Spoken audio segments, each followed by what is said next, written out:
These next set of instructions are for running a cytotoxicity assay using one biotinylated molecule. This next step will be done in a sterile cell culture hood. The items you will need are a well stand, that is optional. We need the plate template, which came in the kit. We need the cell suspension solution, cell media, well reservoirs. We need 9 microcentrifuge tubes and the rack. We need 3 96 well cell culture plates and a marker to label them with. We need various pipettes. I have a multi-channel, a P1000, a P200, a P20, and a P2.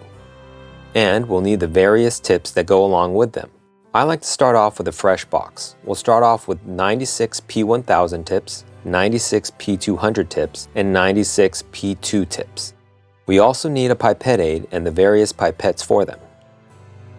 25 ml, 10 ml, 5 ml, and 2 ml. You will also need a vortex. And that's it.